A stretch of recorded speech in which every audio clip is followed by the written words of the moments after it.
ফার্স্টে ঢুকতে এখানে একটা খাট আছে, দেখতে পাচ্ছেন। এখানে কিন্তু অনায়াসে দুজন বেশি থাকতে পারবে। তারপর একটা জানালা, একদম খুব সুন্দর ভিউ দেখা যাচ্ছে, একদম ডলফিন পরের যে ভিউটা আছে না ওটাই দেখা যাচ্ছে। আর এখানে টিভি আছে একটা, মোটামুটি ভালো সাইজেরই আছে টিভিটা। আর এরপর একটা খুব সুন্দর একটা পার্ট দেখাবো আপনাদেরকে, সেটা হচ্ছে মিরর। মিররটা আসলে অনেক বেশি বড় না, দেখতে অনেক বেশি সুন্দর লাগছে। তারপর এখানে কিছু স্টোরেজ আছে, বিভিন্ন তিনটা ট্রাক আছে। আর এখানে চাইলে লাগেজ রাখতে পারবেন আপনাদের, ভালোই স্পেস আছে।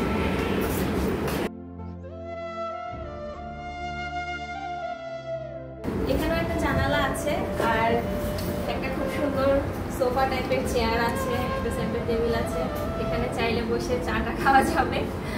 আর এখানে একটা ওয়াশরুম আছে হাই কমেন্টের।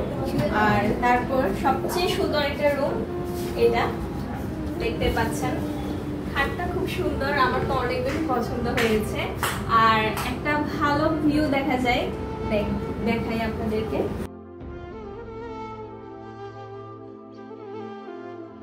দেখতে পাচ্ছেন পুরোটা মিলে একদম থাই গ্লাস দেওয়া, আর অনেক সুন্দর একটা ভিউ দেখা যাচ্ছে, একদম গ্রিনারি চারিদিকে। তো এই রুমটা বেশ ভালোই বড় আছে, আর সাথে একটা ওয়াশরুম আছে।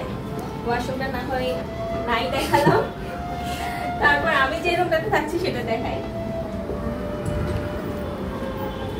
এই রুমটাও বেশ মোটামুটি ছোট সাইজের মতো, অনেক সুন্দর। আর এখানে একটা আলমারি আছে,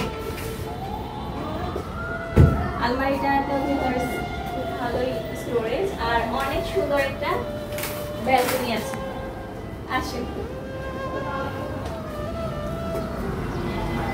আমার এই রুমের সবচেয়ে মূল আকর্ষণ হচ্ছে এই ব্যালকনিটা। এটা আগের ব্যালকনিটার চেয়ে একটু ছোট, তবে একদম রুমের মতো একটা মানে স্টোরেজ পাওয়া যায়, আর খুব সুন্দর ভিউ দেখা যায়। যারা কক্সবাজারে আসেন বা কক্সবাজার চিনেন তারা তো জানবেন, এখানে ডলফিন মোড় একটা মেইন চত্বর আছে, সেটা একটু মেইন দেখা যায় এখান থেকে। আর খুব ভালো ভিউ পাওয়া যায়। সবচেয়ে ভালো ব্যাপার হলো দক্ষিণা বাতাস আসে, সব মিলিয়ে